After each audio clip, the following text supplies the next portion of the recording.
And I'm seeing all the, the expressway, like warning signs and stuff like that when you're driving in. Uh-huh. And it's like southbound 35 at Sandy Lake, all lanes closed, plus express lane closed. And when I read that, I was like, okay, all lanes are closed on the express lane. That's fine.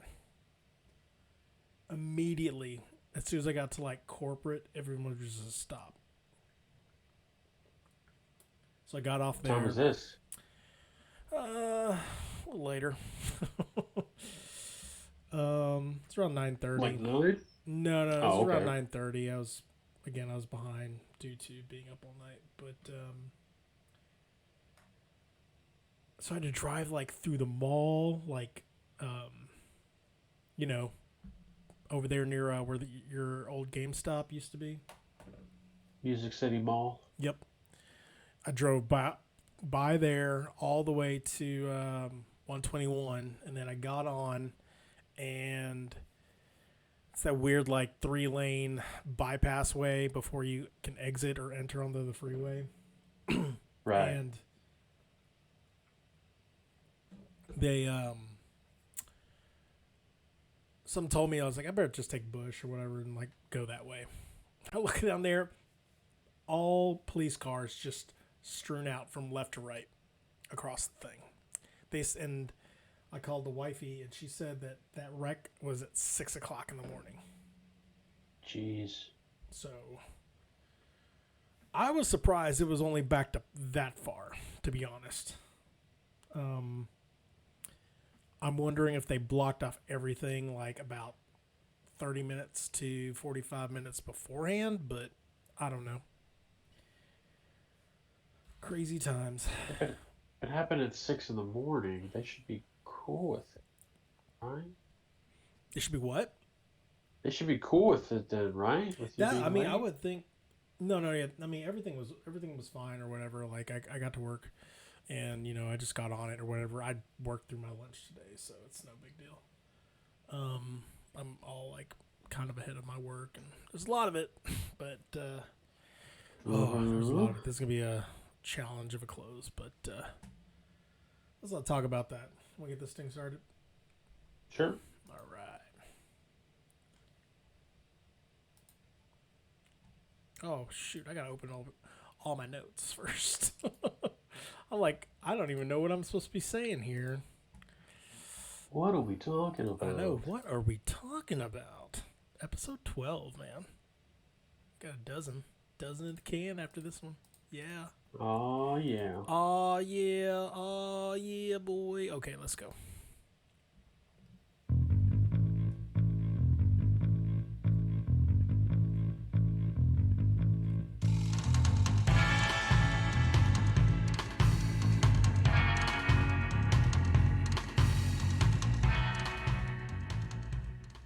Good evening, purveyors and prognosticators. This is the Movie Broview, a podcast and a streaming service that two brothers who love to watch movies, and we give our brotherly take on movies of today, yesterday, and tomorrow. I am one of your hosts, Charzar81, with my brother, Joshizzle2323. What's up, Josh? What's up, man? 2-0, the Mavericks. All right. Luka is amazing.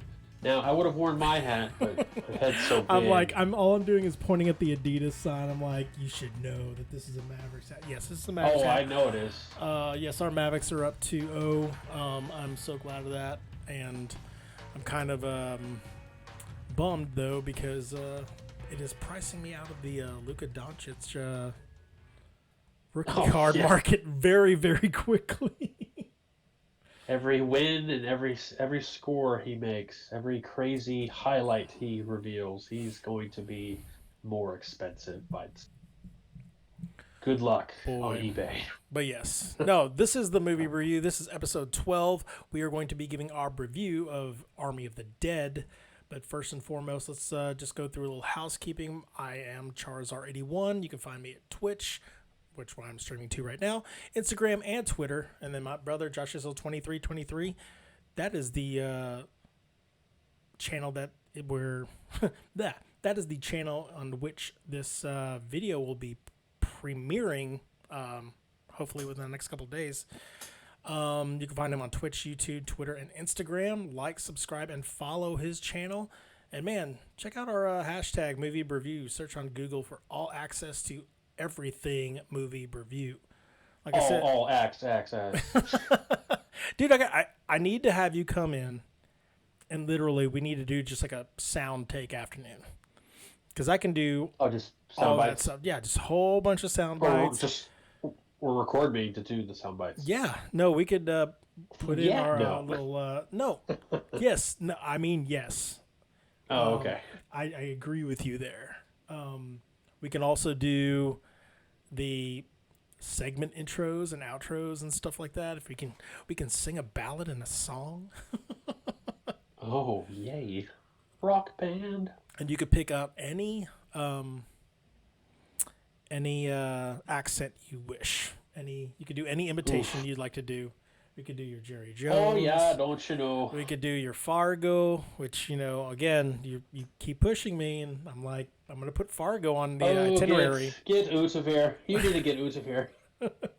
I don't even know if that's like a proper accent. Anyway. That is the worst, by the way. Out of here. What are you talking about? So, yeah, we'll be talking about Army of the Dead today. We have a new segment that we're kind of adding to our birthday segment that we do. We pretty much give a list of this week's birthdays, but I kind of want to do something different, just to kind of like see if it takes or whatever, and just to spring up like not just the birthdays, but like give up a scenario kind of possibility. And it's my week this week. I'm giving Chito's quiz show to my brother. Boy. Centered around zombie movies. Jeez. But first, in our pre-segment, the Did You See segment, oh my God, there's been so much stuff, bro. So did you see Elemental's trailer yet? I mean, Yes. You got into some stuff. I saw the teaser/trailer. I watched it only one time. Okay. I did not want to watch it over and over again to understand it. I'm going to try my best to come up with a rule is to watch the trailer one time.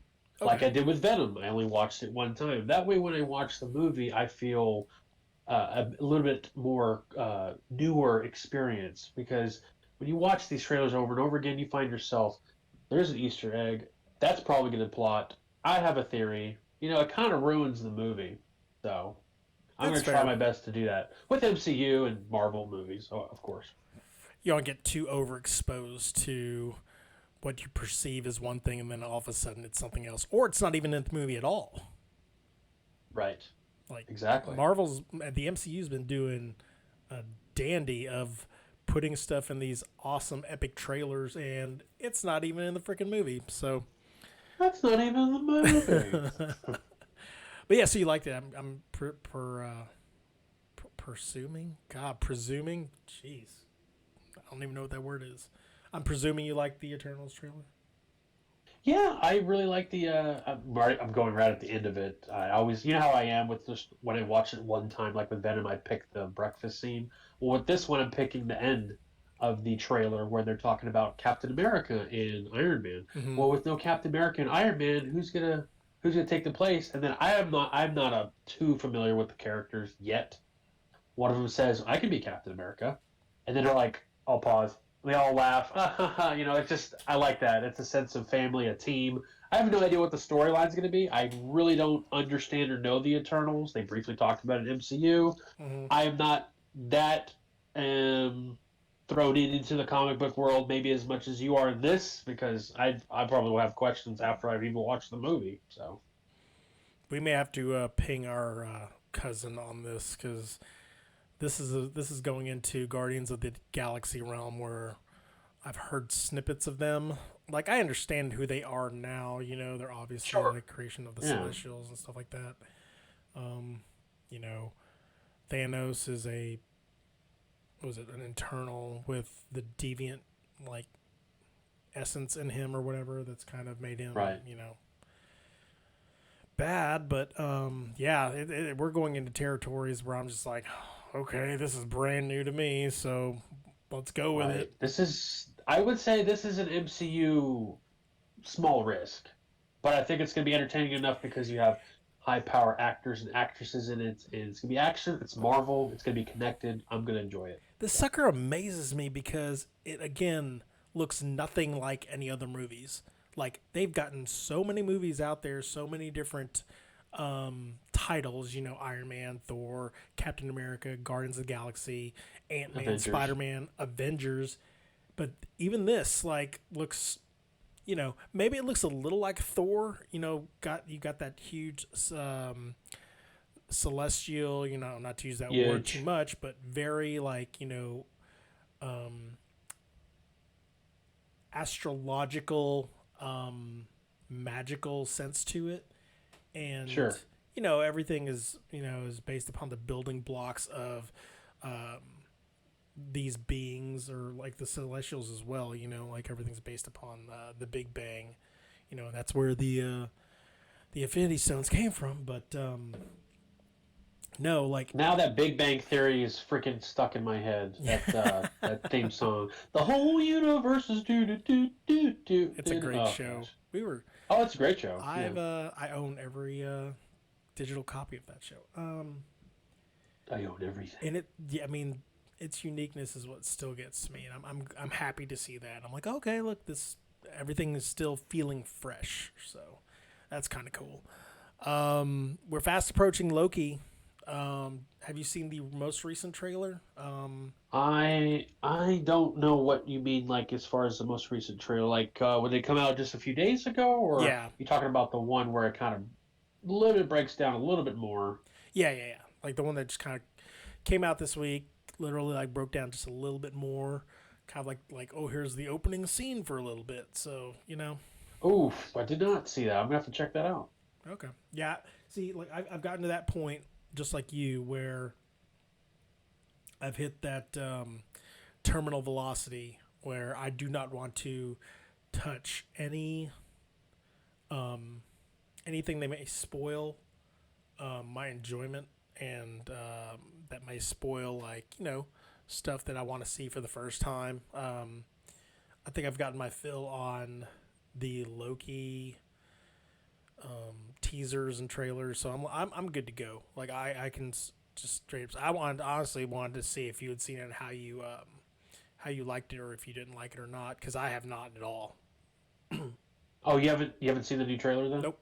No, I saw. Okay. So I saw that it was just like released, and I was like, good.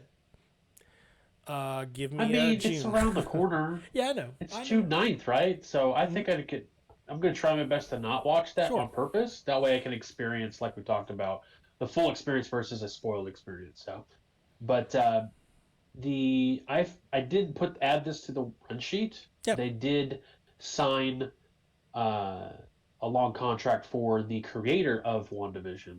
So stay tuned for more mediocre MCU. Oh, don't even be like that. Just whatever. Get out of here. It was great until episode 7. Alrighty then. Oh my gosh. What is the matter with you? This show is not about hate. This show is about love, okay?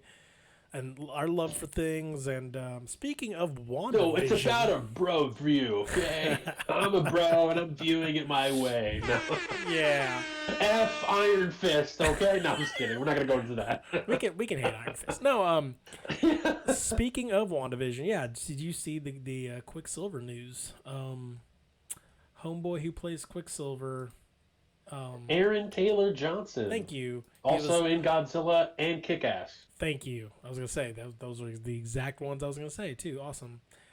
He is going to be casted as the next Kraven the Hunter, another Sony series. You know why that saddens me, brother? Why? Because it's another Sony production, probably not going to be connected to the MCU, and such a great character from the cartoon. In the comics too. I want to be optimistic about the universes connecting with each other.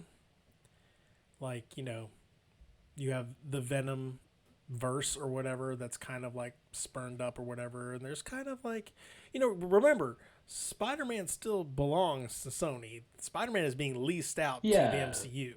So right. The idea that like, Spider-Man, will forever be under the wares of MCU.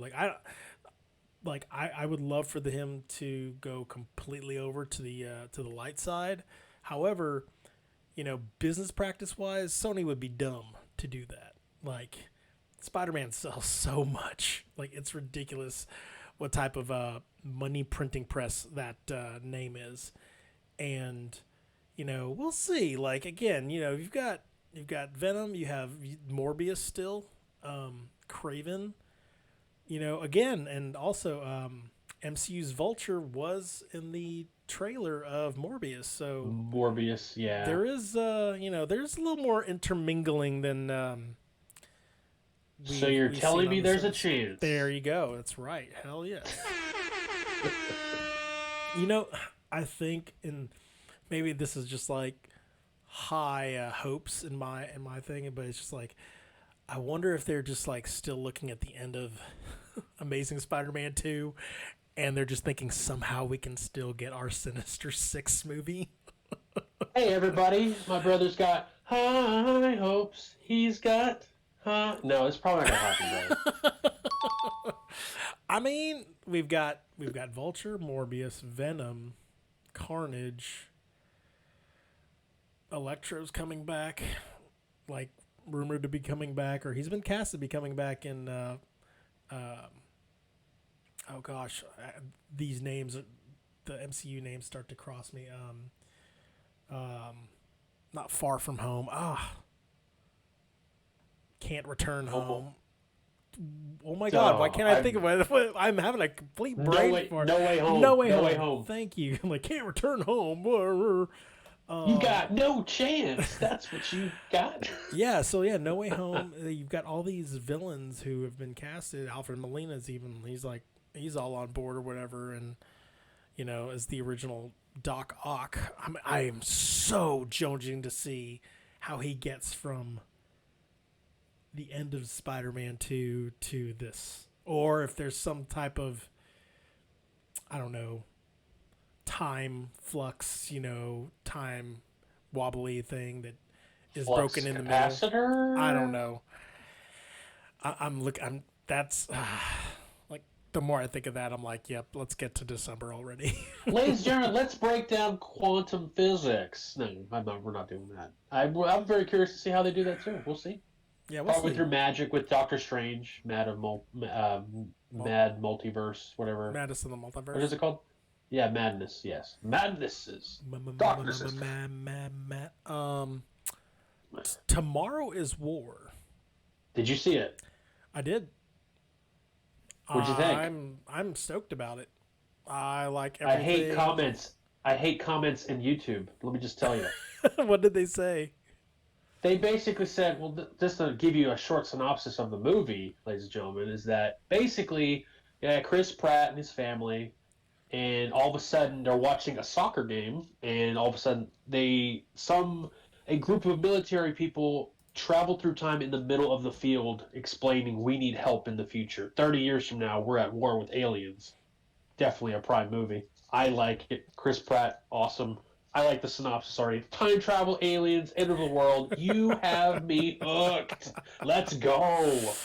Anyway, so this time traveling, and he gets enlisted. He has to do it because he doesn't want his wife to get enlisted, right? So he voluntarily goes, and he goes to the future. But I read a comment. I don't know exactly what it said now, but basically it kind of ruins it for me. He's like, I love how basically the comment's like, I love how it's time travel and they're running out of time, but they have a time machine, so they have all the time in the world. And I read that, I was like, God, he's so right, but I hate you for saying it because now it's ruined the movie. But I'm still gonna watch it. I'm still gonna enjoy it.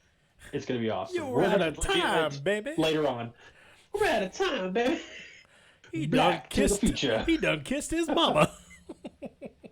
Thank you, Family Guy, for that. That was hilarious. Gosh, there will be a Family Guy reference. He just kissed his mama in every show, by the way. Damn, he just kissed his mama. No, I'm looking forward to that. It'll be in July. You know, it's a July banger, and it's on Amazon Prime, so you can kind of just watch it at home and at your own leisure. Because man, Gotta add it to our list, buddy. We gotta add it, man. I really want to review that one. That's fine. No, I mean, dude, like, don't let me. This is a co-piloted ship. This is very much like the invisible jet from WW84. You know, we share. Oh, did you see it? Dude, head up. Let's not. Did you see it though? We will wait yes for or no? it. We will wait. Son of a gun. Wait for it. Wait for it. That. Don't tease. And 3, 2, 1. Let's talk about it. You're teasing next week. Anyway. Oh. So, yeah. So I'm excited. So Tomorrow's War. You said it was in July, early July. So that's cool. And the final thing that I did want to discuss with you, I don't know if you saw this, Amazon buying MGM Studios. I did. God, that dude has so much money. I added that on the run sheet. So yeah, I absolutely did see that news. Okay, you good. know what? I'm surprised though. I'm surprised Disney didn't buy it. You added that? It's $8 billion. I thought I added that. No, you did not. I added that. Okay, that's fine. I added Tomorrow's War and Amazon's. Hey man, that works. But yeah, just to help everybody out here. That works. But I'm surprised that Disney didn't buy it. It's $8 billion. That's nothing to Disney. But I guess they don't see any good properties in it besides Bond. But we'll see all the Bond movies now on Amazon Prime eventually, apparently, I think. That's just a guess. God, see. And I always wonder about people who...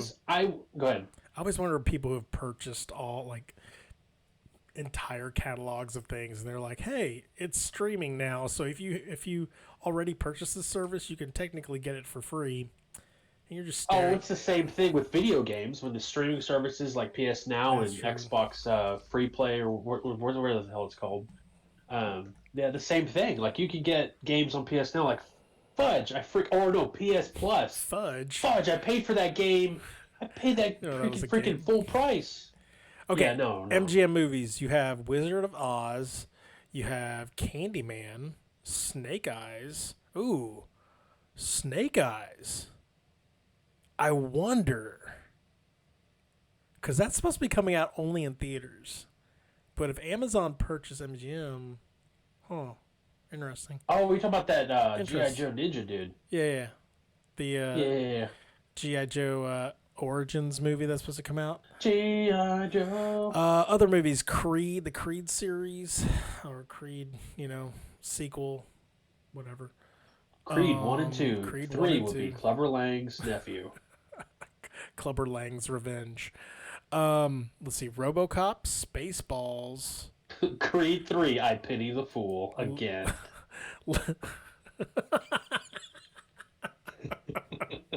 Oh, that's awesome. I'm semi-delirious, so if I go down like a rabbit hole of like laughter, you'll know why. Zookeeper, yeah. That was a good one. I like that one. So yeah, they've got decent titles. Interesting to see what they all go ahead and just straight up release for streaming. I read an interesting article. And it's not going to happen. It's just like this is more likely to happen than the other. I basically read the short part of it. It's more likely that Disney buys DC from Warner Brothers than it is Justice League 2 and 3 coming out. I was just like, wow, that's interesting. DC versus Marvel. Disney would be, oh gosh, that'd be. It'd be like Kramer with the bread. Kramer with the bread from Seinfeld, and just Jerry, and then just worlds collide, Jerry. Yeah, my brain would just go like there would be like spontaneous combustions and like nerd sex here and there and all over the place, just like just. Yeah, the average audience would be like, you know what? I'm gonna see that shit. That would leads right into World War Hulk. And they need Superman to come in. Oh yeah. Do this. They got plenty of footage on YouTube to copy, so we're good. Yeah. Well, have you seen the hidden Phase 5 stuff? Yeah, supposedly never God gonna of Fear. We're never going to Odin's review brother? the movie tonight. Yeah. Odin's brother, I guess God of Fear would be Thor 5's villain, which I'd be cool with. I'd be cool with that, you know what I'm saying? And then but yeah, Phase 5 I don't know really that much. You go ahead and go for it. Like again, I didn't know if you like they were saying like that Blade was part of Phase 5, and I was just like, I guess it can be. Because Is this too much, Chito? No. It's Oh. I don't think it's too much. It's just like, it's so weird that they announced Blade so long ago, and like they're still waiting like a whole phase before Phase 5 like kicks in or whatever, and then you've got the that supernatural team that's led by Doctor Strange that has all like it's got Ghost Rider, it has Blade, it has not Deathlock. Oh, I can't remember her name. Morbius is in, I believe, also. It's just like it's a lot of the macabre, dark characters, like Halloween characters from the MCU and stuff like that. Like that's included as part of that. Dark Avengers is part of that as well. Who knows Halloween Avengers. Who knows if any of the mutant stuff is going to start to kick in, because we're still waiting on the Fantastic Four to eventually, someone to breathe any word of like, oh, blah blah blah blah blah. Dr. Reed Richards, who, what? Yeah, I mean, it can be like literally in the major part of the movie. And Mr. Reed. And if that is said, I'm not even kidding you. Like people will completely lose their freaking mind. Or it turns out that Dr. Reed was in the MIT meeting in Civil War. Just say like the word Sue Storm and just like Johnny Storm or anything like that. It's going to be like 1,000 times more appealing than it was when you heard Stephen Strange's name in Winter Soldier. Like, things look grim. I mean, Ben Grimm? What? No. No. Explosion. Jeez. Anyway, good Lord. Okay, we really got to get back on track. But this is good stuff. Like, this is really, really good stuff. So, yeah, Amazon buying MGM Studios. That's will be interesting. Interesting to see where they go with that. Like, are they just buying... So, you read this article. They're just buying... Are they buying the catalog, or are they actually buying the studios in order to expand their... Studios. Okay. So, I guess they would own the properties as well from the previous time. No, they definitely will own the properties. I'm just wondering, like, if they're using that to really expand their movie production studios. I came up with this joke earlier when I was thinking about it. Well, they're probably just buying the studios. They're going to empty it out, park their extra trucks. That way they are able to deliver at a reasonable time for other people. They're just making it to be another distribution storage, a distribution center. Yeah. God. Anyway, today, the long episode 12, what we were going to eventually talk about today. We've got to talk about this because, like, there's a lot of stuff that's flowing around my head about the undead. It is the Army of the Dead review. Gosh, there's a lot of places we can go. Again, we've done before. We've tend to gone from like stem to stern in a movie. I like the idea of just like hemming and hawing and be like, oh, you remember this part, or oh, like I really, really like this part, and then organically it just forms itself. But hey brother, I've got a recipe for you. It's a really great stew. Okay, I'm gonna put some ingredients in here. I call it Army of the Dead. Let me sprinkle some Gears of War. Okay, just a little bit of that, and a couple chunks of Predator 1. Let me just dump that in there for you. Nice meat. And then let me throw in some Ocean's 11, little heist action. And, it's in the same place, so we're in Vegas. Perfect. Oh, you know what? I forgot the main ingredient. Zombies. There you go. There's your movie. Snyder Cut, baby. I love all that. to be honest, like, again, not to pull the cart ahead of the horse, I really like this movie. There's not a zombie movie I don't like, to be honest. I don't know what it is about that particular category that draws me in. I think I've seen most, if not all of them, even all the way back to Night of the Living Dead and George Romero's Dawn of the Dead. It's just something about those movies that, like, you know, like, pulls me in and sucks me in. And, you know, again, when I saw this trailer, I was like, bro, we're doing this. Like, I don't care how you try to find this, like, watch it or whatever. Oh, so I did. Yeah. But no, gosh, in what hit me first, and, like, you know, again, I'm not gonna try to, like, do the okay, A equals B equals C equals D, but man, that opening montage was pretty awesome. Yeah. You had, obviously, the thing that, you know, the catalyst that starts it all, of course, you know. Opening scene, yeah.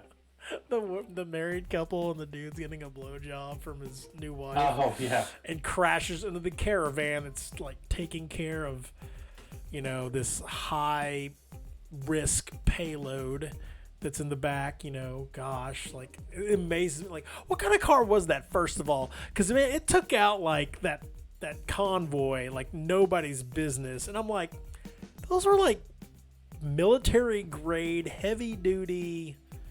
And that is the reason why it was an older vehicle, because it was made with real metal and not recycled plastic. Oh, is that what it was? It was a nice, yes, it was a heavy machine. Rambler. It was definitely a 70s, 60s vehicle for sure. Wood Definitely panel station wagon. Yeah, it was. What's the name from family vacation movies? Yeah, it was that vehicle. But yeah, no, totally. Like, that kind of struck me. But, you know, something has to occur for everything to, like, kick off in motion in this movie. And then, like, I like the fact that they just cut to the chase. They don't have to worry about, like, okay, this is the outbreak, you know, this is what occurs. No, they just use that opening title montage and the Vegas stuff. Like, I always kind of wonder, like, if this were to occur, like, you know, you definitely got, like, stuff going on in, like, you know, your normal urban areas or your big cities or whatever, with, like, a whole bunch of hordes of zombies chasing after the masses and stuff. But Vegas is so flippin' unique. Like, you have the sideshows, you have the strippers, you have the lookalikes, you have the circus, you have the performers, you know, like, you know, we'll go into the to Siegfried and Roy in just a sec, but, like, it's just like was one dude, he's just, like, all waiting for, like, the ladies to come into his hot tub, and they're all topless, but they're all undead. And I don't know why. I just started laughing my ass off. I'm like, what a way to go. Like, by the way, is, like, you know, you're hitting it rich, you're hitting it big, making it rain, and you got these lovely, lovely ladies showing their tatas, but they are going to just literally eat you alive. Eat you. You know, that jacuzzi pool or whatever came real bloody real quick. Oh my gosh, yeah, that was so good. I was like, oh wait, this is rated R. Great. Oh yeah. No, it immediately cuts to the chase, like, you know, don't worry about whether this is a PG-13. Hi kids, do you like violence or sticking 9-inch nails in my eyelids? I mean, that's basically what you got. Careful, man, we don't want to get sued for that. I'm just kidding. He wouldn't do that. Didn't say anything. I'd show my collection. But yeah, we go to the big man, the main protagonist, Ward, led up by Bautista. Boy, his setup was all just bananas, don't you think? Drink something. Who was? Bautista. Oh yeah, he's he's. What did you think? What did you think of him? He's 6'4". He's 6'4", 289. His character is great. I like how he's working at a burger joint. You know? Yeah. Just he's a cook. You know, he doesn't have money. You know, he was the guy that in that montage. He was saving people. Mm-hmm. Okay, and then now he's cooking burgers. Well, Just like, doing what he loves to do. His nightmares though, I can't imagine. Like, I don't even want to think about it, to be honest. Like, the decision put a knife through your to wife's, have to do that if your wife is turned. Like, I mean, I guess you gotta do what you gotta do, but you gotta do whatever you gotta do to protect your kid. Yeah, pretty much. And that comes back later on in the movie. He is. I forget how big he is, but 6'4", maybe 289. And maybe it's just me, and maybe it's the fact that he's standing next to this like 8-9 foot tree constantly in the Guardians of the Galaxy, but he always appears smaller there. But you forget how big that dude really, really is, like next to like normal human beings. Sure. And yeah, like his motivations in this movie were kind of moved on by Mr. Tanaka, aka Scorpion. I couldn't believe it. AKA the guy who got killed by. I saw it, I was like, man, you were having one heck of a summer, my friend. Like, first you're in, the brand new Mortal Kombat, now you're in this movie. Like, God, and can I say something? Like, we've done several reviews over the last few weeks that kind of deal in the subject of apocalyptic events. I'm like, those are great though. I know they're awesome, but at the same time, I'm like, man, like, I think next week is the first one, like, that we're gonna kind of like not delve in, like, okay, the end of the world is pretty much upon us. Well, never mind. There's Wonder Woman 84, but I don't know. It just seems like the last like few like weeks just been like doom and gloom to the extreme. Just food for thought.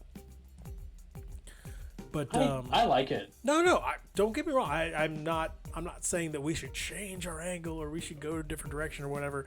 I just kind of made a musing, like, during the day. I was like, wow, like, here's another end of the world scenario or whatever. And, especially facing what we faced, over the course of a year and change and stuff like that. It kind of hits home, and, like, I'm surprised that studios haven't shied away from, like, the pandemic / apocalyptic / world ending movie. No, they're full steam ahead for the studios.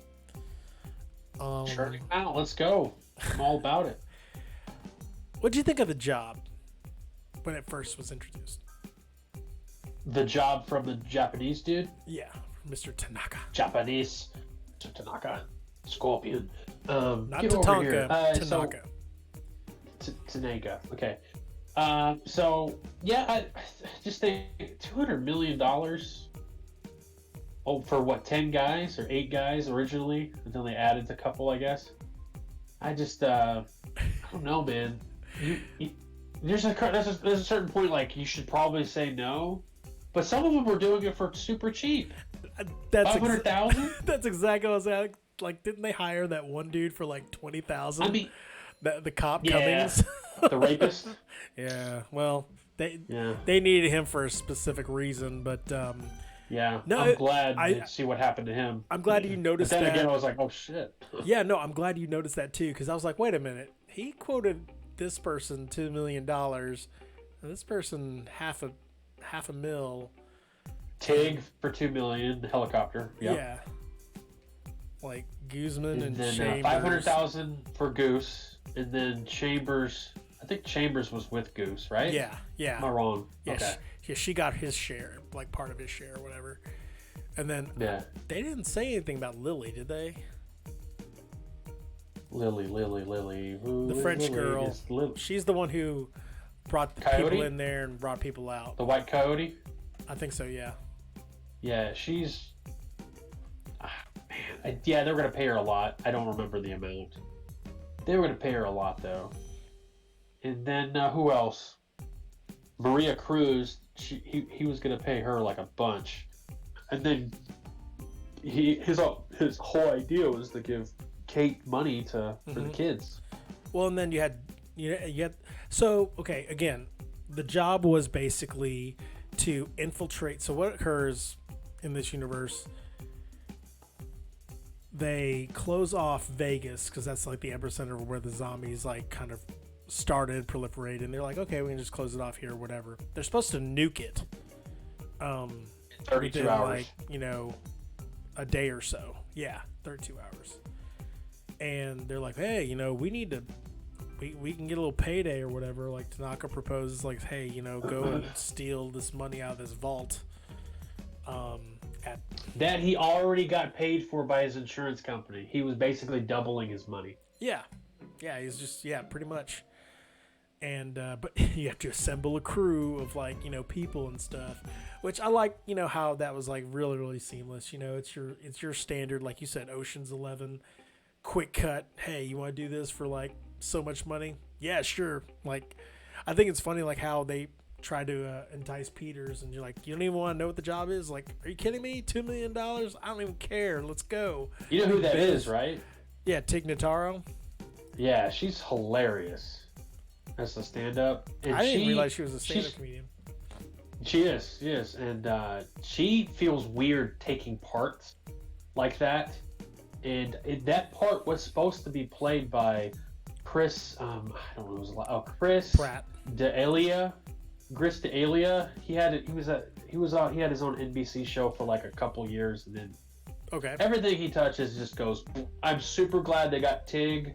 She played the part really well, just as a helicopter pilot that didn't give a shit, but gave a shit enough, and knew how to fucking work on a helicopter. Great. So yeah, and she's hilarious. She had those little moments of, you know, just she even says she finally sees the helicopter the first time, like, he probably paid more for that miniature helicopter because there's a miniature helicopter for the planning. Yeah, I thought that was pretty funny. But yeah, I like the Ocean's 11-esque put the team together. It's always putting a team together, isn't it? Every movie we watch. Son of a bitch. Son of a bitch. Well, like, I think my favorite guy was Dieter. The person who's supposed Ludwig to crack the safe. Yeah. Like, you know, he treated the safe like this mystical being almost, which was kind of cool. He revered it almost, like, to crazy worship levels or whatever, just endearing himself to them or whatever, and, you know, telling Ward basically to get his meat fingers off of the blueprints and stuff. And he was the most innocent out of all of them. He was just in there for the score. He wasn't really a military man either. His score was really the safe. Yeah, it wasn't really about what was behind it. It was about the actual, like, conquering of the safe. Like, right. I did like the line or whatever that he said, like, I think he said basically rebirth versus death or something. Yeah. That was that. I mean, and his buddy's like, boy, bro, that's deep. I like it. That's deep, bro. Yeah, I like it. Vandero. I like Vandero's character a lot. I mean, like, all their characters, like, they were unique in their own. Like, Chambers was kind of like, you know, your badass, like, you know, let's go and stuff like that. Guzman was kind of hilarious. Like, Guzman, I was like, that is basically. You notice he never aimed? Oh, what's his name? Oh gosh, Guzman is like the Logan Paul of this universe. Right. He's like, I love, like, his just I pure like this Logan Paul better though. I loved his introduction where he's shooting down the alley at these, like, sprawlers or stragglers or whatever, and he's literally, like, taking selfies and stuff, and, like, you know, he's scoring himself on his stream. And I mean, I was pretty impressed by, like, how the accuracy of, like, you know, capturing a social influencer at, like, steroid levels or whatever. Yeah, him and Chambers actually take a selfie right before they go into the into the Las Vegas. I thought that was funny too. So let's try. So I did want to go to the next portion. I did like So this wasn't your normal, like, okay, go in there, there's normal zombies, whatever. Like, you know, there might be, I was expecting beast zombies. I was like, okay, you know, like, I saw the, you know, the promo and the trailer for the zombie tiger, Siegfried and Roy's animals. That thing's perverse. Yeah. But I love the idea of the alphas. Like, they have their own society in a way. Do you think? On a side note, before I go into that, okay, Snyder, the whole reason why he did the tiger zombie, that was him being funny. Oh, well, that was him trying to be funny, but it turned out being funny became badass. Oh yeah, I like that. No, who would have thought a freaking zombie tiger? You've seen zombie horses or whatever. Then you did see one later on in the movie. There was one in there. But you were asking me how do I feel about the alphas and stuff. I like it. There's different types of zombies because, as you know, there's different types of people. You know, I like how that differentiates. Then you have the main guy who is set up on everything. Then you have the queen. I did not know that queen could get pregnant. I read in an article that Snyder confirmed it, that there was some zombie boning, apparently. Fornication, all right. Necrophilia? Is that what that's called? Is it necrophilia when you're both dead? Or undead? It's necrophilia. I don't know. I'm having trouble wrapping my brain around that. Like, you know, they're all smelling each other. And I knew, you know what's funny? Because I knew, like, when he, like, put his head against her midsection, I was like, that zombie's pregnant, I bet. Like, and this was like early on. Like, it was kind of like at the very introduction of these the alphas, and you know, they're sacrificing, you know, the cop, you know, who was a bad man. He did some very clandestine things, but very bad. Yeah. Kind of a douche too. Yeah. I mean, like, Thea Rossi, he plays Burt Cummings. He's been in several things like Hawaii Five-0, Lost, Sons of Anarchy. Yeah. So I mean, he's got that look about him, to be honest, that he can play, you know, kind of this sniveling character or whatever at times. He was in Luke Cage too. So there you go. There's a feedback. You like Luke Cage? Don't even be like that. No, I did. It was good. I didn't watch season 2. I only watched the first season.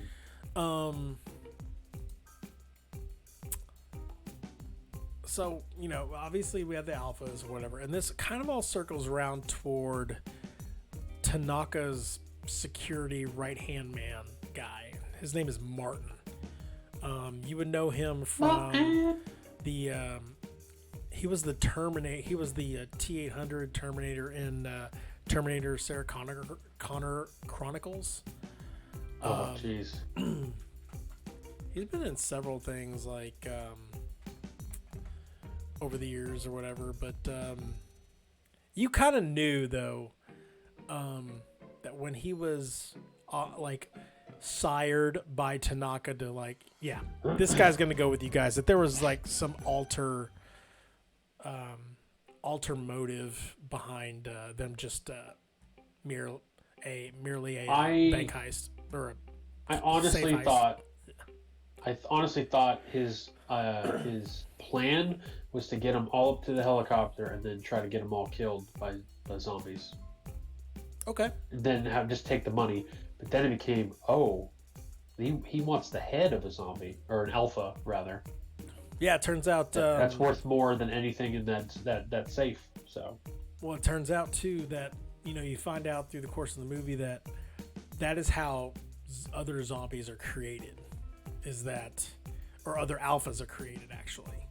Like, you know, zombies can create other zombies and such, but if you want to create a special zombie, like those ones that had the glowing eyes and stuff, do you remember seeing one of those? That was kind of gnarly. Ooh. Like, I remember Vanderho hitting one in the eye, and it like sparked, and I was like, wait, that's not right. Like, I didn't know they were part machine, but I don't know. I guess maybe this one had like some sort of prosthetic on it. But no, to have the queen's head, to have the queen's head would help create more of an undead army, and that's pretty much what, like you said, Tanaka and Martin were scheming to go for. Sell it to the government, sell it to underground. And that's the thing with these movies too, is that you have this well laid plan, and it's like Mike Tyson says, like, all plans are perfect until you get punched in the face. True that. Everything goes to shit. Martin, like, he basically screws Chambers over because they're already suspecting him of things, and he was doing some suspicious things, and so he had to start offing anyone who suspected him. I love the fight in Chambers, man. She did not give up. She did not. Like, dude, like, even that part where he's like, oh, leave her back there, don't worry, and she just crashes through the window, and she's still battling against the zombies. Yep. Poor Guzman, he's like, I don't know what to do or whatever, and pretty much just like, instead of aiming for her head, tank. That was smart. I was like, instead of aiming over her head, he aimed right at the gas tank. And again, they're all like, most of them were carrying gas tanks to fill up the helicopter that was at the top of this this casino. Then that's how they were going to get out of there. But the backup power. Yeah, and all the backup power, all those generators and stuff. But yeah, no, like, again, everything goes to crap. The nuke timetable. Not to ruin the gas part, but sure. That tank, that thing he's carrying on his back is probably about 5 gallons at most. 5 gallons is going to run the power for the entire building. It's Bautista. He probably has 10 gallons. Oh, sure. It's Bautista. You got to remember, he's probably bigger. He's the bigger guy. Yeah. And they don't need it they don't need it on for a long time. They just need to, like, crank it up just to get through and get to the safe area and stuff like that. The nuke timetable moved up. Like, so funny, like, they're watching this news report, and like, the president thought that it would be kick ass if the explosion would go off on the 4th of July. So they moved it up from like by a whole day. So instead of like a day and a half, they now had like, a couple of hours. 32 minutes. Yeah. Yeah. Yeah. Less than a couple of hours to like get out of Dodge, like, not just crack a safe, not just avoid traps, but they also have to like gather all up as much money as they can or want, and then head to the helicopter and then fly their ass out of there. So there's a lot of logistical stuff that I was like kind of like putting to my head or whatever. I was thinking of that heist in Grand Theft Auto 5, the first one, where you're like having to smash open all those boxes, diamond cases, and you're like, okay, do I leave now? Like, oh no, I can get a couple more or whatever, and I'm like, we got to get out of here, eventually. So yeah, and the longer you wait, the worse it gets because there's gonna be more cops after you outside. Yeah, totally. Like, with there's opportunity lost at places. So, you had that. You had the helicopter, which I knew that was gonna happen. Like, the fact that Tanaka was like, yeah, there's an abandoned helicopter. And like, I was thinking to myself, okay, either there's not going to be a battery there, so they're going to have to chase a battery down, or it's going to be messed up, or it's going to be completely dismantled, and they're pretty much screwed and going to have to find another Chekhov's gun, a Chekhov's escape vehicle or whatever somewhere else. But, lo and behold, they get to it, and like, Peters is messing with it, and the engine's all messed up or whatever, so she's got to fix it. And again, like, it's her comedy that kind of like, you gotta laugh at it. She's like, don't worry about it. I'm having a sunbathe right now. It's all good. Evening everything out. Ready to go, Chief. Yeah. And all the while, she's like, we are screwed, because if I can't get this helicopter out of here, we're pretty much going to be powder. So, I love what they did with the safe, like that entire hallway scene. Which part? Whether it's all going to crap. Well, like before, I guess before it goes. Oh, the booby traps. Yes, because Tanaka said that was cool. that there are sensors or whatever, but there's nothing that's like they're pretty much non-threatening. And of course, he lied. Because again, and I was going back to video games. I was thinking of like, okay, what would I do in this situation? Oh yeah, totally God of War. Just get like one of like those like things or whatever, and just like at first I thought like they could just take a dead body and just kind of like fling them out there. Right. I didn't think they were gonna go to the point where they would like entice a zombie to walk out there using a hand. It's not the meat, it's the heat. He microwaves a chopped off hand, throws it across, and they're after that dang hand. That zombie took some too. Like he took, was it tranquilizer darts? And then that came pretty handy. Nice, very nice. Nope, that's the wrong button. To them. They did it. There you go. No, yeah, he gets there's 3 different pressure plates. There's the tranquilizer darts. There's the automatic, semi-automatic barrels or whatever. I don't know what you want to call them. Just bullets, just like completely encased. Like Dieter said, non-threatening. Yeah. Oh, shit. Yeah. And I love. He's like, I think we're good. And of course, he sets on the last plate, which. The delay, he just like the zombie just like kind of standing there. Yeah. And I was like, oh, what's gonna happen? And I didn't think they were gonna go to that point, to be honest. I was like, okay, the floor is gonna fall out, or this could be a laser. It's gotta be a laser. Nope, or a big boulder. It just takes hydraulic presses that zombie into like plaster. God. And it got stuck because of all the blood and guts sticking to each other, so they had to my goodness. push it back. Yeah.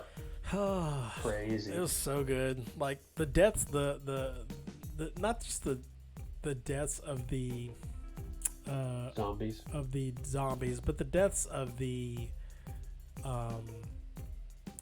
crew are done very well in this movie. Like, you got self-sacrifice. You have, unfortunate circumstance. You have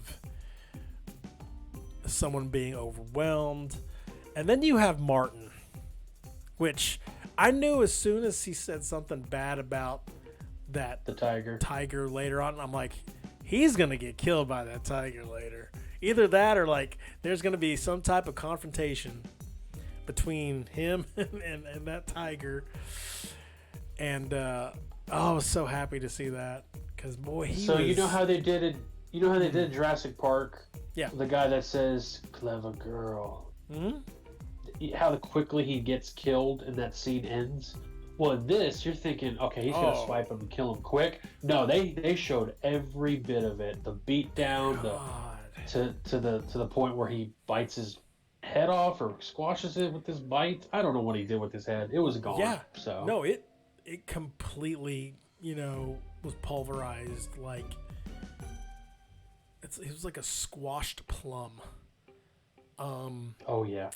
And I mean, even shortly before that, like you said, he didn't die immediately. Like he was slashed and like he's like bleeding out of his like aorta and just like, but he's still alive or whatever. Just like kind of like writhing on the ground.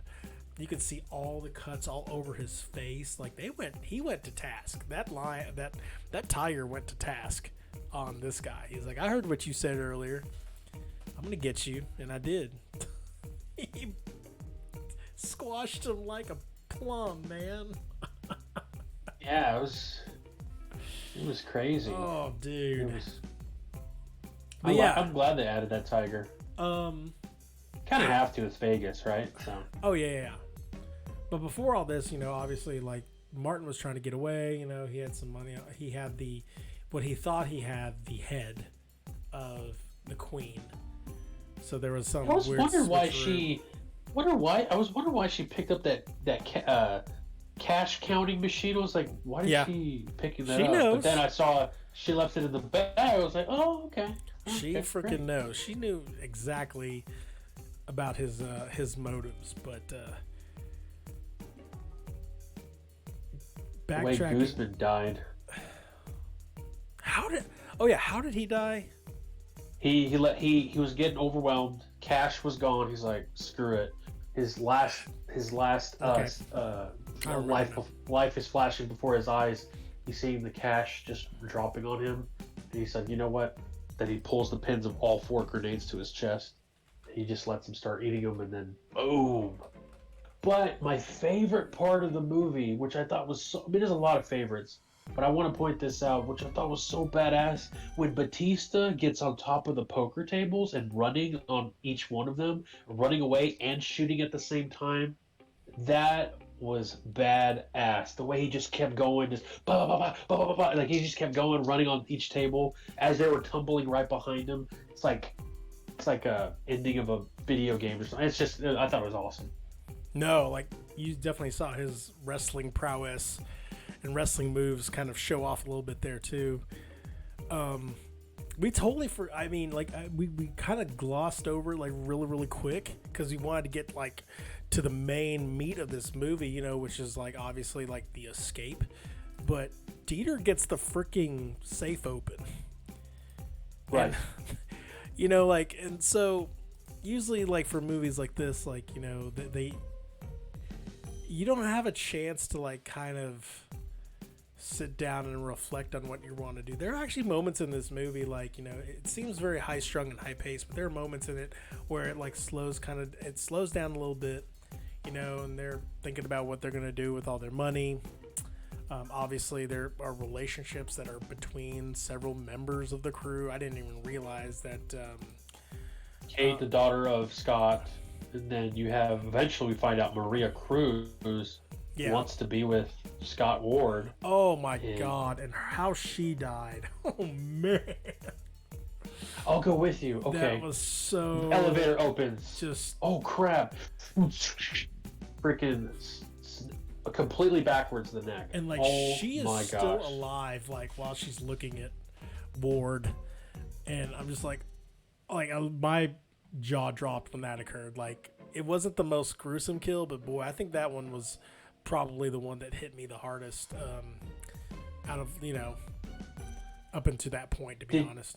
Did you not want to see it? Did you want to turn around or turn away like she did? Or no. Nice. Don't turn around. Uh-oh. No, and like, so her death, and then there was Dieter, who, you know, he was the, you know, quote unquote gun virgin in this movie. Like, he barely knew how to fire a gun earlier. He didn't even know how to kill that bride. He didn't even know how to kill like a zombie. Like, you know, the very beginning of the movie where like they're going through like the plan, and it's this beautiful montage. He's like, hold on, just a second. It like slows down, you know, basically ruining Tanaka's like big moment. And he's like, so how do you kill a zombie again? Can you just like, you know, take a big rock and just hit him in the head? And he's like, yes, that's where the brain is. Can we get back to it now? And Dieter and what's his name?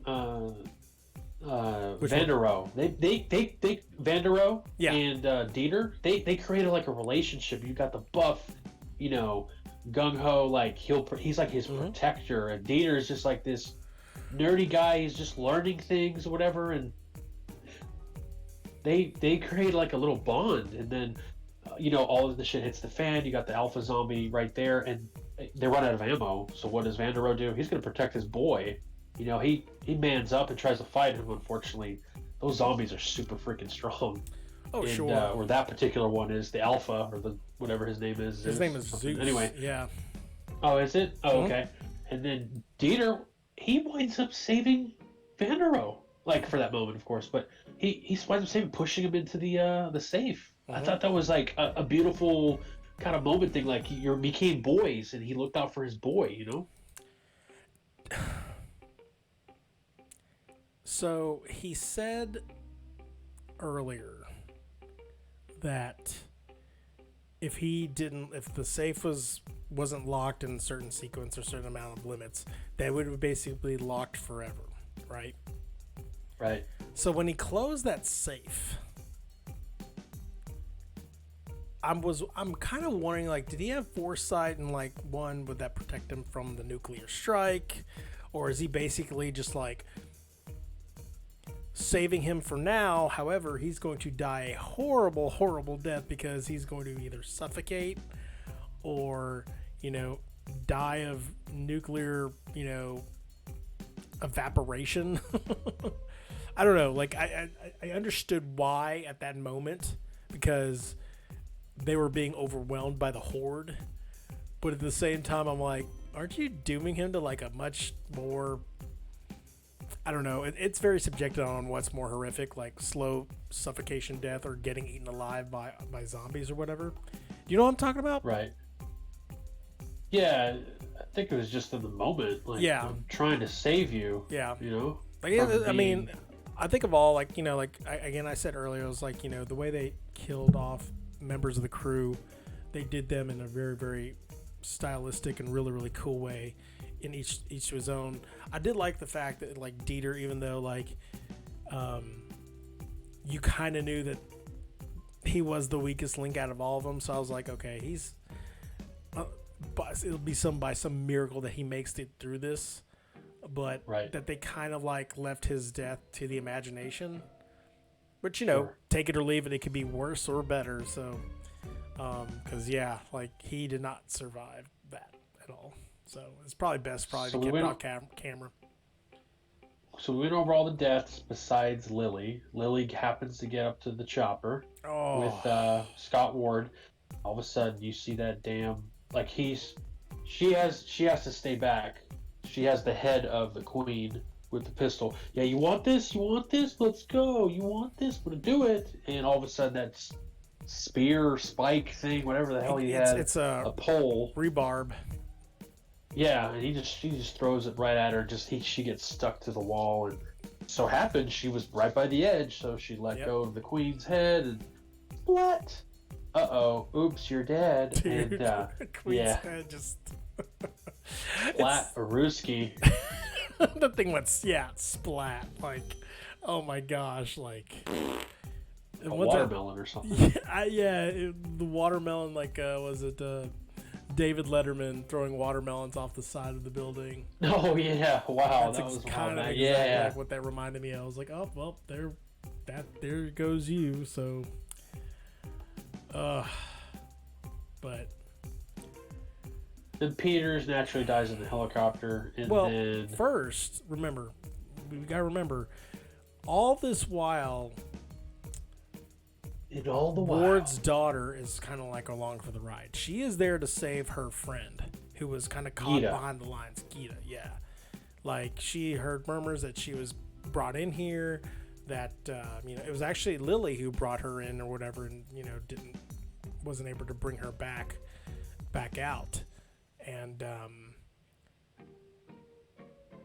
just through, talking to her or whatever, there was rumored, like, okay, maybe, like, she could still be alive because some other people have made it out, even after being pretty much, counted out dead. So she, by some miracle, sneaks out throughout the entire, like, raiding of the casino, because Zeus, finds out that his bride is not only just been decapitated, but also his, can you say unborn child when they're undead? Unborn child? Unborn undead. Yeah, had basically just, unbred. Yeah, died or whatever. And he got, the way that the zombies emote in this movie is really, really interesting to watch. Like, you can see them being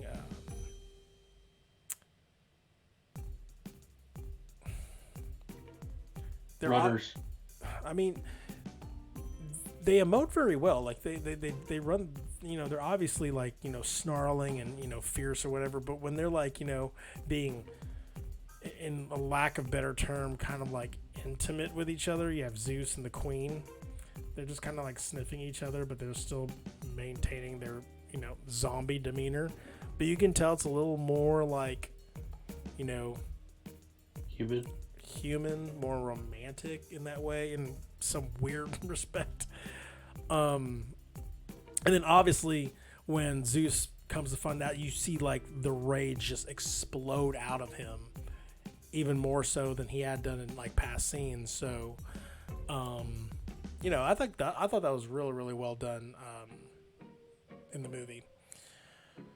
But yeah, so back to the daughter, Kate. She finds Gita, and Ward finds them. Kate runs into Mr. Cummings, who we thought had, probably could have died earlier. No, he was turned by the Alpha, by Zeus, and gets his in a good way, in a bad way, but in a good way. Kate was kind of harassed by him earlier in the movie, like at the very beginning of the movie. But she gets hers, especially on this guy. But like you said, as they're again trying to escape, and you thought that Peters had left. You're like, oh crap, like Peters is gone again or whatever. But no, she pulls a quick take. She was on the side. I guess she did leave because she was like, I was thinking really, really hard about it. But she came back and, they all jumped on. But the freaking Alpha, the Zeus, is still alive, man. Runs up on there. I'm like thinking, please kick him off or something. No, he's got to be in that damn chopper the entire time, fighting it off. And then he listened to Arnold when he got to the chopper. He got to the chopper, yeah, and then he breaks his freaking dude. He breaks Batista's like arm. Do you see the bone? Yeah, damn. Compound. I mean, it's a movie, but damn, that look real. It's like Dak. Oh my god. Oh, bro. Come on, man. You know this to be true. You know this to be true. Yeah, it was pretty bad. It was like one of those things in sports. Yeah. And then you're wrestling and everything else like that. Meanwhile, Gita's just in the front, just chilling, I think. Yeah. Did you notice that? Yeah. Gita's just in the front. Like, we're having a good time. We're having a good time. So I'm along for the ride. I'm saved. I'm good. Freaking Batista's trying to beat the shit out of this guy, and nothing's working because he's overpowerful because he's a freaking alpha zombie. Mm-hmm. And finally she gets the fire extinguisher, bumps him in the head or whatever, but man, he got bit. Yep. I was just like, damn, here comes another moment. Another tearjerker. He's talking about lobster rolls. Yeah, that's what we'll do. Lobster rolls. Yeah, the entire Everyone motivation loves lobster rolls. of giving Kate money was to open up a food truck. What was it? Artisan grilled cheese, and then tofu, and then lobster rolls. Lobster rolls was the last one. I can make hamburgers. I can make chicken. I did like though Tofu. that they showed him pretty much transformed. Turned. Like it wasn't like okay, I'm going to fall asleep and then either startle awake or whatever, and then just be immediately just like turned. It took like a couple of seconds to actually make the full transformation. And the jerking around and stuff like that, and Kate had to do what she had to do. But that wasn't shot him in the head. Yeah. But that wasn't the end of the movie, was it? No, man. They're showing this I guess hours after the same day. Freaking Van der Rohe's alive. I'm like, yes. Yeah. Cool. He comes out of the rubble. Extending this out. He's walking with all his cash. He randomly finds his house that I guess no one's living there anymore, and then finds an old Trans Am for some reason. And okay, why are they continuing this? But this is me forgetting that he got bit, by the way. And all of a sudden, he finds this airport. He sees a private plane. I love how he says, hey, I want to rent that plane. Sorry, sir, we can't do that right now. Pulls out freaking big-ass wads of cash. let me see what I can do for you. And then gets on the plane, kind of halfway is super glad he's alive and whatever, drinks some champagne, shares it with the plane attendants, formerly known as stewardess, I guess, and enjoying it. And all of a sudden he's feeling sick. Like, oh no, here we go. This is why they showed the good stuff. He's celebrating, and it turns out he's freaking bit. I'm like, what? How did I miss that? I was like, oh, there comes an Army of the Dead 2, possibly. Who freaking knows? Yeah, pretty much. I mean, definitely leaves it. I mean, honestly, this movie can be a standalone on its own. Like, I love teasers like that where you're like, okay, you know that the plane, who knows? He may turn and, like, go assault everyone on the plane and causing the plane to eventually crash.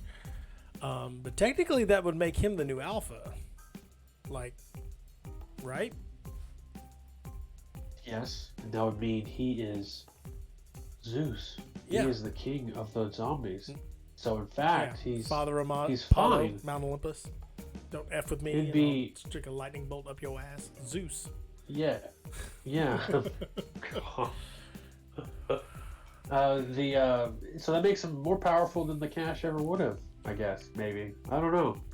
But I kind of wish for a happy ending where he would be just rich. But I guess you got to continue in a very dark way. It's a dark movie, so. Yeah. Oh, yeah. So how many stacks of cash would you give this movie out of 10? Man, there was a couple slow points in there, but they had to be done as conversational pieces. Make it human. How many fat realistic, stacks? I guess. Fat stacks. I give it 7.8 stacks. So give me a partial 7.8. I give it an 8. Was it the partial stack that Guzman took and he tried to make it rain inside the safe? No, that makes sense. There you go. I like that. I was thinking the partial stack, but that was the stack that only left. Yeah. Technically, before Vanderow is the stack that he gave to Kate, his daughter. I thought it was weird. She kept calling him Scott and then Dad. I was just like, I guess she disowned him because of what happened, but it actually turned out it was something else. I don't know. It's kind of interesting. Hello, Miss Gennaro. No, the name's McLean. At least today it is. I would actually give this movie 8 stacks because there's a lot of unique ideas. There's a lot of ideas that are usually standalone, like you're combining a zombie movie and a heist movie. Right. That was kind of cool. I probably have never given Bautista a thought in regards to, like, his acting. I thought he did a fine job, being the brooding dad or whatever. It was more though the cast for me that really made this movie. It was all the different characters that were around Bautista, Dieter, Lily, Vanderow, even Kate to an extent. And then also, like, the deaths in this movie. Again, I'm going to go back to it because it is a zombie movie. They were really, really cool. Like you said, going back to Guzman, it's very Leon the Professional. Like, I've got I got to go out my way, so I'm going to have all these grenade pins, like, taken out or whatever, and he just blows up the entire, like, casino floor. And the setting, I don't think there's ever been a zombie movie in Vegas. Not to my recollection, at least. Yeah, I'll give it 8 stacks out of 10.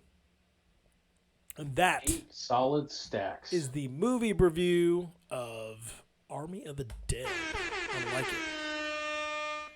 You got to know when to hold 'em, know when to fold 'em. You know, that was something else we didn't really talk about was the music. The music is fantastic in this one. Perfect Vegas music too. Yeah, there was a lot of Vegas stuff. There was some Pink Floyd in there. There were some good covers. You know, like it definitely like added a lot of flavor. They even played the zombie song, "Zombie boy, in your head." When I heard that, I was like, yes. Stop it. Stop it. Stop it. Stop it. Oh my gosh. But yeah, like I said, that was our review. Again, 7.8 and an 8, a solid 8 stacks of cash. Next segment really quick. Again, it's our birthday segment. But we're kind of flipping it on its head this week. As we call it the Broview's Top 10 Royal Rumble Birthday Review Week. What you got? The time, we like to always talk about the time of the movie. We didn't talk about that just briefly. 2 hours, 28 minutes. Yeah, that movie was long. I did do a two-parter again. Okay. I love doing that, I guess. I don't know why. It's just because of, we're both dads. You know how it is. No, working, all that stuff. And also, you can't watch this in front of a child, so. No. Like, You betcha not. Yeah, totally, like, usually zombie movies don't run that long, like. An hour and a half, maybe 2 hours. But yeah, this was a long movie that felt shorter. Just by like I said, with the set pieces, and it's not constantly just like balls to the wall. There are quiet moments, of, dialogue and reflection and explaining the world and such. Yeah, it was really, really interesting. Yeah, totally forgot about that long runtime. Maybe we proceed now, sir. Sure. Maybe go. Oh, that chainsaw, though. The chainsaw. No, not the chainsaw, but that saw. Yeah. That was badass. Yeah, I mean, she sawed through a wall. I wasn't. No, through the montage, the intent of the saw. Oh, okay, yeah. The intent of the saw was cool. I thought you were talking about like the utilization of like the band saw or whatever, the circle saw in the movie. I was like, That's what I'm saying. The intent was for the Van der Rohe to just go ahead and go through the abundance of zombies if he needed to. Oh, sure. All right. So again, we have 10 people whose birthdays we are celebrating this week. And we've decided that we're just going to put them in a big Royal Rumble ring and see who would come out as the victor. We're definitely not going to use their real persona. We're going to use characters from movies or television shows that we find near and dear to us. And, see who comes out as the victor. Because it's interesting when you put people together and you're like, initially you're just like, oh yeah, it's got to be this person. This person's going to take everything that, he's going to take the other 9 people to task. Don't even worry about it. But then you start thinking about, like, really, really thinking, like, oh, well, maybe, hold on, I don't know. Because we got some heavy hitters in this one. And, boy, we got some ones that are near and dear to us, and they may go away really quickly. But just the rundown of these birthdays. May 23rd, we have H. John Benjamin, better known to us as Archer. We've got Alfred Molina, and unless you wanted to use him as the guy at the beginning of Raiders of the Lost Ark, yeah, we'll use him as Doc Ock. Cillian Murphy, he is Scarecrow, or he could be the guy from 28 Days Later. Scarecrow. Yeah, Scarecrow. Definitely Scarecrow. Most of these guys are going to be superheroes or supervillains, to be honest. When I think about it. Ian McKellen. We have Do we want him as Gandalf, or are we gonna pull the mutant card? Or he can be the Nazi from Apt Pupil. Magneto? Really? Over Gandalf? No, we'll do Gandalf. Dude. I'm Marvel through and through, but there's just, you can't do that. Mike Myers, not the Halloween, but the actor. Austin Powers. Baby, yeah. Or it could be the person who's married to an axe murderer. Or fat bastard. Wallet and watch. You call that a baby? And then there we have Zazie Beetz. Domino. Deadpool 2. She was also the female interest in Joker.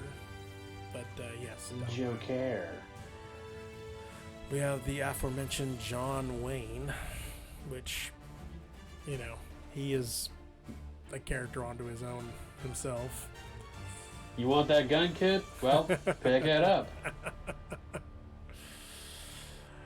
May 27th, we have birthdays of Paul Bettany, which we got Vision in this battle royale. Jarvis. No, it's got to be Vision. The naked guy from Knight's Tale. Knight's Tale, yeah. And then we also have Christopher Lee. Count Dooku. Or Sauron. Sauron. So do we use the Lord Force, or do we take another Lord of the Rings? Let's put a pin in that one for a second. Finally, on May 29th, we have Annette Bening. Nope, no clue.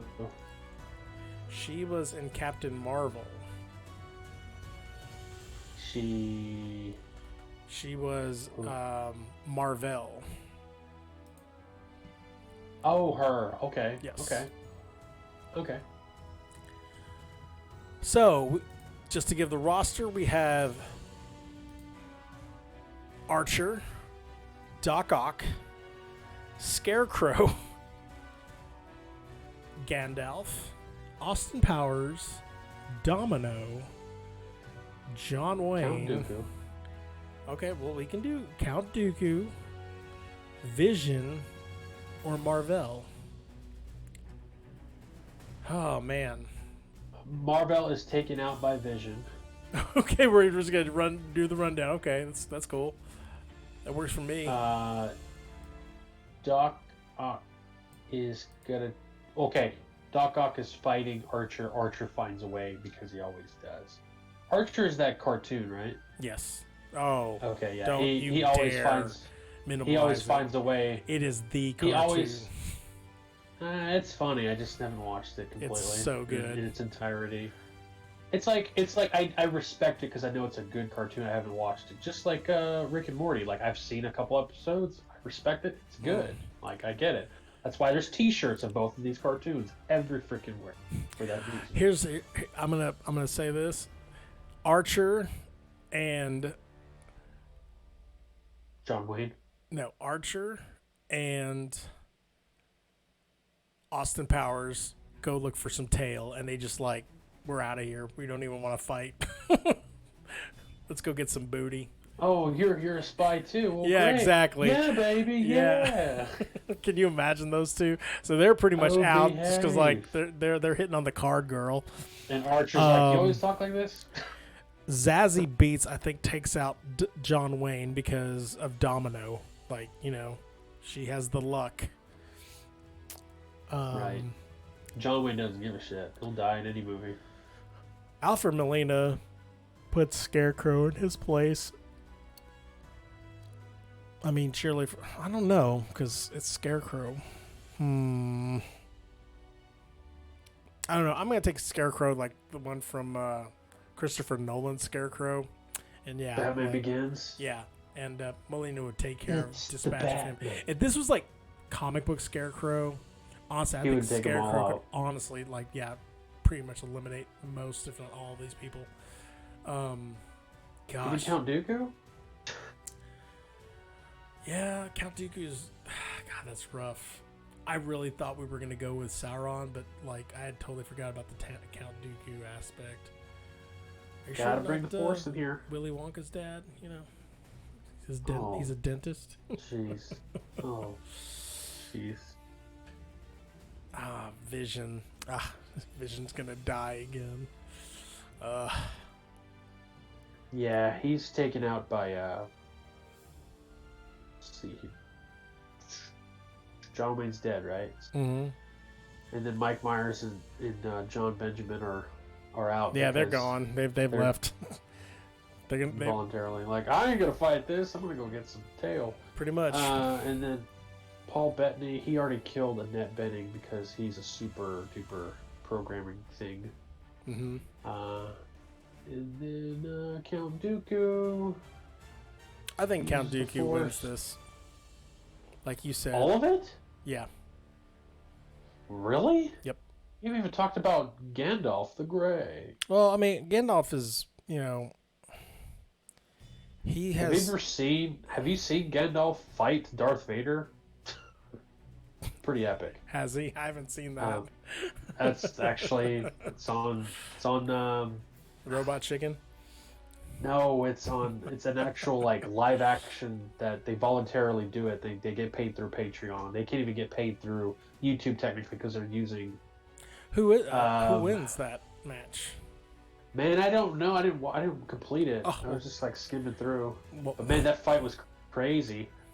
You should have seen it. Count Dooku, really? I mean, these people? The Force is strong with him. No, he gets his head chopped off. Okay. Yeah, that's fair. Well, then so Gandalf the White. Does Zazie beat everyone then? Yeah, because she's got pretty luck. much With her luck. Yeah, exactly. I don't know. That only runs out, so that only goes for so long though. Good luck. I think she's got it on. Let's go. She runs out of luck, I guess. That's her power, though. That's her mutant power. Well, sure. But Gandalf, I think he should win. Okay. Fine. I mean, I got no argument on that. I mean, he doesn't let anyone pass, so. You shall not pass. That was Gandalf the Grey, but Gandalf the White, whew, he is powerful. He's never late or never early. He shows up exactly when he means to. Exactly. And in this case, he shows up exactly in the winner circle. He dubbed the Gandalf the winner of the inaugural Broview Royal Rumble. Was it Birthday Royal Rumble? With Magneto's help. Oh, yeah, there you go. Magneto's he comes up from underneath the ring. Right. He lifts the ring. No, let's see. It's the old crooked man from the Da Vinci Code. Robert! Jeez. You solved it, didn't you? You solved it. Oh, man. That's terrible. You solved it, I know who you're Robert. talking about. Oh, yeah, I know. I remember. Oh, I know. I know you know. I know you know that I know. Oh, we know. I saw it in the theater. I know. Right. Well, Ian McKellen, congratulations. You win this week. Well, we have a winner. We have a winner. One last segment for the night. We do a little thing. It's either Cheetah's quiz show or Josh's Who Said It. And this week, it's quiz show time. That's not the quiz show. Oops. Oh gosh, there's my Yep.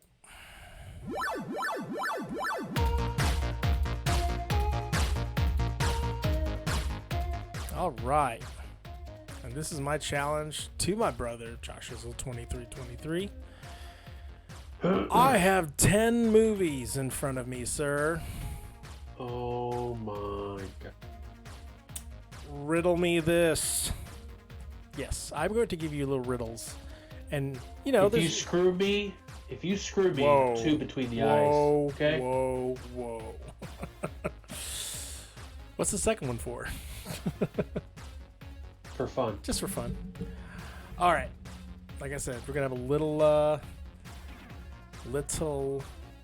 riddle, and you have to determine which zombie movie I'm referring to.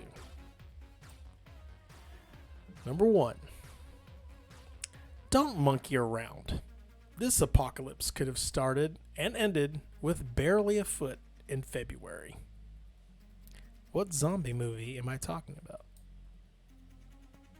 No idea. Monkey around. Don't monkey around. This apocalypse could have started and ended with barely a foot in February. 28 days later? You are correct.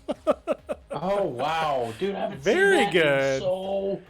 seen that in so Very long, good. bro. See, now you kind of understand how the riddle relates to the zombie movie. Yes, the monkeys are what started this all. They had the oh gosh, what was that called?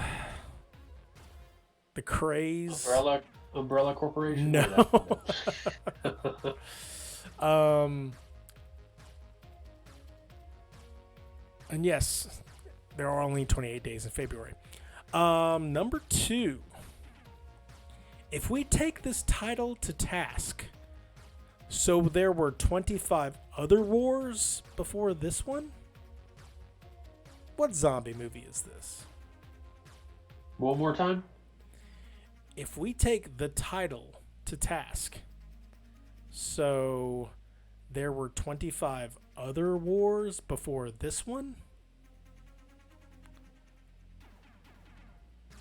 What zombie movie am I talking about?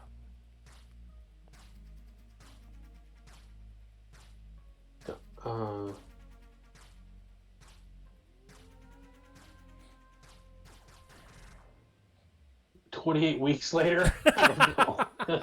Oh, this is going to be your standing guess? No, I don't know if it's trying to be funny. Shaun of the Dead? No. Dawn of the Dead. The answer is World War Z. Jeez. Because Z is the 26th letter of the alphabet. Right.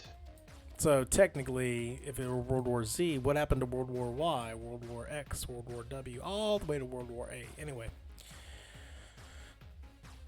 Kind of a reach, but still. No, it's not a reach at all. I totally forgot about that. I mean, I didn't totally forget about that movie. It's a great movie. There are some movies in this I was just like, oh yeah, like that movie. That's definitely a zombie. Yeah. Number 3. The zombie romp.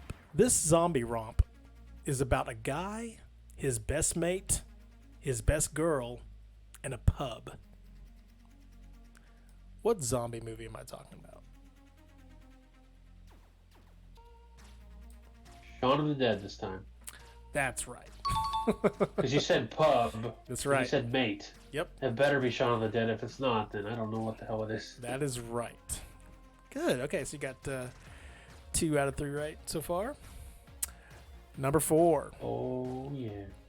If you follow the rules, you're sure to have a carnival of a good time. Oh, Zombieland. That is correct. I try to keep these a little simple, but at least at the same time, I'm like, I don't want to give you double tap. Oh, Zombieland. There you go. Number 5. This Fresh Prince had to put down his best friend. Safely the saddest scene in zombie movie history. Maggie? With Arnold Schwarzenegger? I don't know. No? Is that your final That's answer? the zombie. That's a zombie movie, by the way. He had to put down his best friend. Prince? Fresh Prince? Oh, no! Oh, that's that movie with Will Smith. His dog gets turns, and then he's all like, "Oh my gosh, I love you, dog, and kills him, cracks his neck or something like that. He kills himself with a grenade, killing all those guys. So that chick and that You little got kid. everything but the name. Oh my gosh! He drives the expedition. You're gonna give me You're just gonna tell me the plot of the movie. They're in New York. He actually drives like a GT 500, Ford 500 to. What the hell was that? End of Days, not End of Days. Okay. Oh my gosh! I have the book. Why? Okay. Why? We have to move on. I'm sorry. I'm gonna have to mark this as wrong, even though you've danced around everything. The answer is He goes to a video store and flirts with this damn mannequin. the answer is I Am Legend. Jeez. iRobot? Nah, nice. Oh man. After Earth? Nah, I was thinking of all the other Oh. Men in Black, Men in Black? Wild Wild West. Independence Day? Okay. Tank Pursuit controls. of Happiness? Nice. No. God. Tank controls do not apply here. But when it comes to the virus to end all things, it's a cup of tea.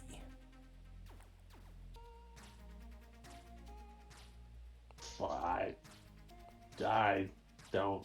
Walking Dead? I know that's a show though. Never mind. I'll give it again. Tank controls do not apply here. But when it comes to the virus to end all things, it's a cup of tea. Resident Evil. There you go. I'm like, come on. I said virus. That's my only thought. I should have put something regarding umbrella. Like, when it rains, it pours unless you have an umbrella. But I thought that was really right on the nose. Silent Hill? Yeah. Fatal Frame. Fatal Frame? Number 7. Undead zombies, let me start over. Undead Nazis everywhere? A U.S. agent is on the case in this Wolfenstein whack-a-mole. One more time? Undead Nazis everywhere? A U.S. agent is on the case in the Wolfenstein whack-a-mole.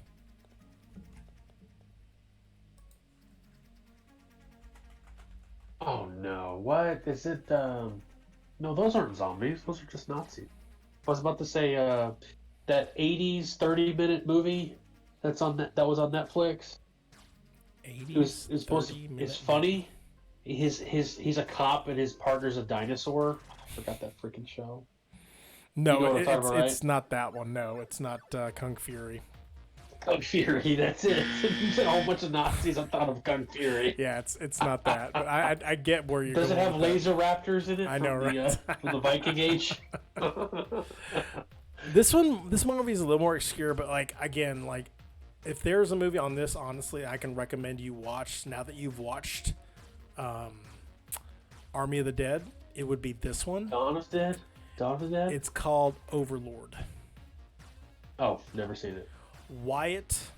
I believe an Overlord is something that you use for supply for the Zerg. That is why U.S. Agent, the new Captain America, looks so familiar to me. John Walker, is because he was in this movie. But yes, Overlord was the movie. You must spawn more Overlords. Yeah. Number 8. Zombies aren't the only thing breaking the fourth wall. Too bad Mjolnir isn't in this movie.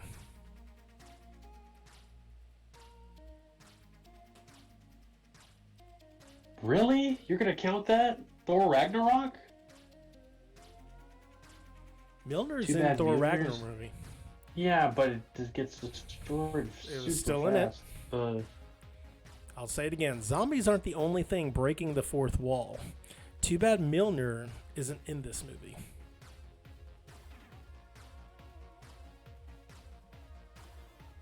The undead. I probably could have come up with a better riddle for this, but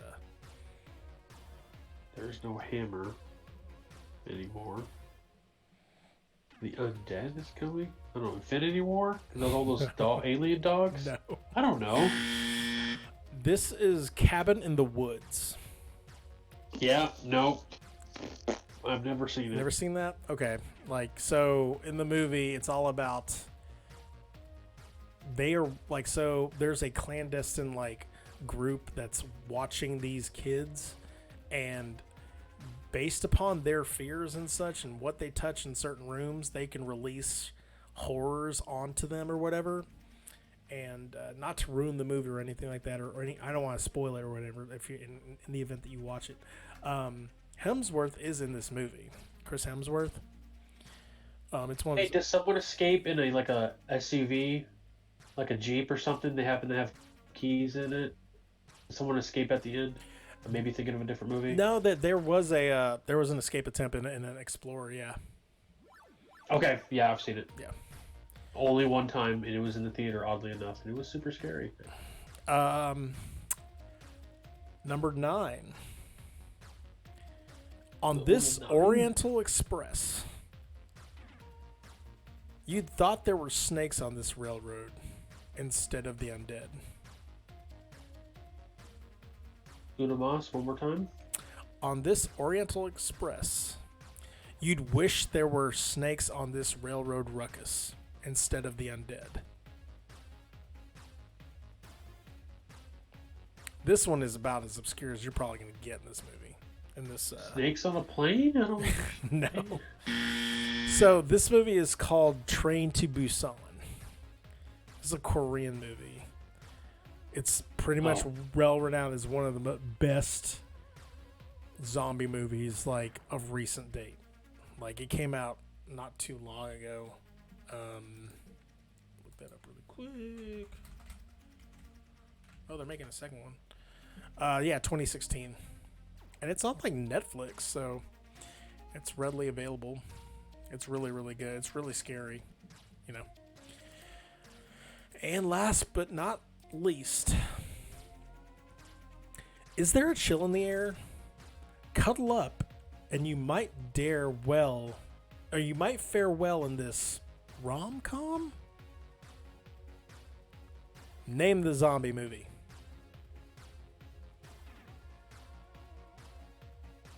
rom-com. I'll repeat the riddle. Is there a chill in the air? Cuddle up, and you might fare well in this rom-com?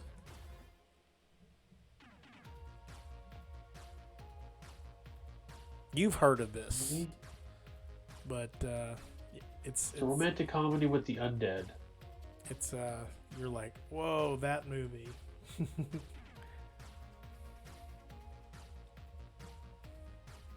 Adam Sandler in it? No, I don't think he is. Oh, okay. All right. When I think rom-com and zombies, I think of that show that's on Netflix. But that's a show. I will give you a hint. No clue, man. Oh, okay, go ahead. Nicholas Hoult, who plays Beast, is in this movie.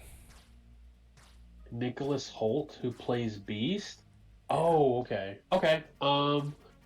My boyfriend is a zombie or some shit. I'm dating a zombie. Yeah, I know which movie you're talking about. I know what you're talking about. You know what you're talking about?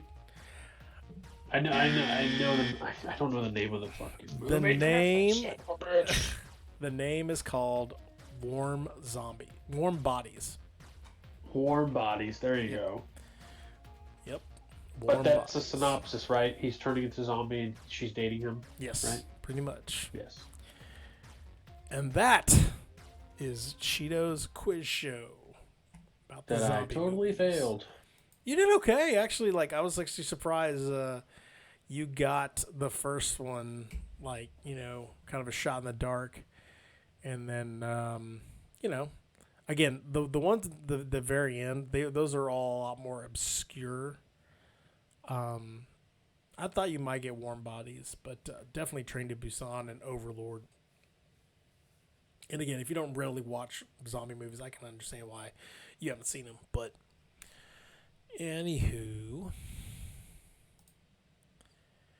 yeah, man, that's pretty much it. Unless you got anything else, that is our show for today, bro. Episode 12. So 12. I like it a lot. I like it a lot. What's coming up next? Well, like you were, a little bit asking me earlier, but hinting at a little bit. Alluding to? Good. Yeah. Mm-hmm. That's what I like to hear. So I did watch WW84. Dude, I just saw the background. Are you serious? Yeah, the safe with the hands coming out. Awesome. Yeah, man. I forgot to. I should have sprung this bad boy up. I totally forgot about this one. Yeah, there's the other one. Be our outro shot, but yeah. So like you say, you alluded to earlier. I did watch Wonder Woman 84, and Yes. I think we need to give it its proper review next week. What do you think? Oh man, I hope we don't get into an argument. Maybe not. Oh boy. We'll see. Oh boy. I can't relinquish anything yet. I don't know. Do you still want to keep Aquaman on the docket? Because again, I've already seen WW84. I got time to watch another DC movie. We call it DC Doubleheader next week if you want. Oh yeah, that'd be great. That's a dream come true. Yeah. In fact, ladies and gentlemen, I have the collection. It is very No, foggy. I'm just kidding. Yeah. What is that? Yeah. It's just some action figures. There's some little you got Who's on you there? got Batman, you got Wonder Woman, you got the forgot his name, Superman, you got Lex Luthor. He's that big guy at the end of BVS. What's his name? Hold on. It's right here. Doomsday, of course. Doomsday? Yes. I don't know that one. It's been a while since It's been a while. yeah.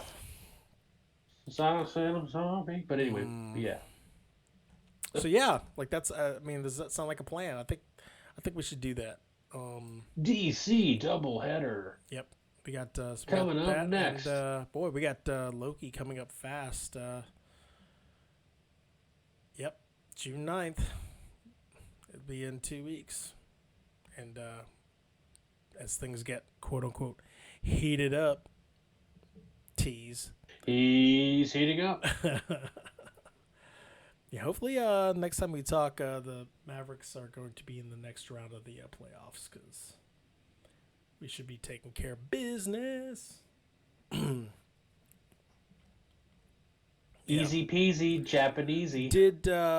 Did you have any worry about watching this movie because it's like it's not really in your wheelhouse? Why? Because it's a horror movie, technically? Yeah.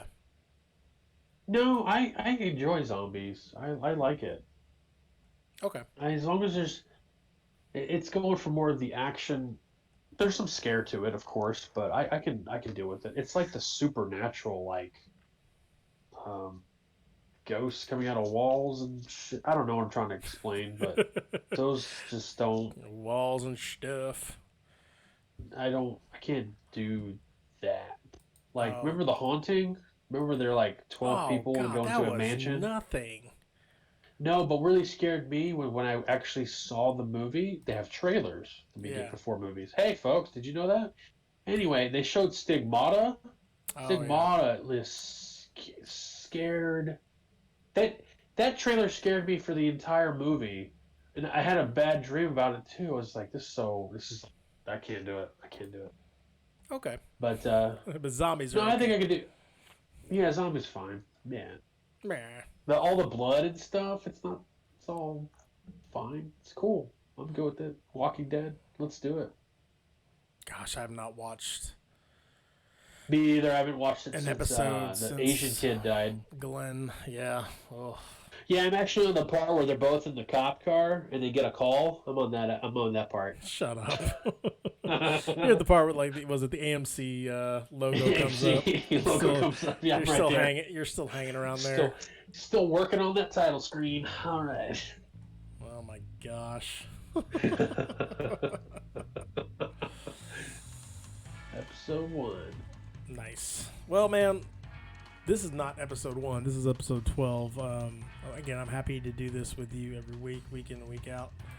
I'm definitely seeing movies that I never thought that I would see, and stuff that, I would definitely see, but like I can get some more insight on it rather than just my own. To be upfront with you, I wouldn't have made it out of my way to watch this particular movie, and I'm glad I did. Oh yeah, going backwards. Go back to Greenland and Tenet. Tenet I would have watched anyway, but Suicide Squad. Come on, like I can't believe that's in my. I've seen this docket now, so. But because it was so good. Okay, let's slow down there. But movie of the year 2016. Let's really slow down there. Did Civil War come out that year? Yeah. Let's really super slow that down. But anyway, that is our show for tonight. For my brother Joshizzle2323, I am Charzar81. This is the Movie Broview. Go pop some popcorn and watch a movie. Easy peasy Japanesey. Nice.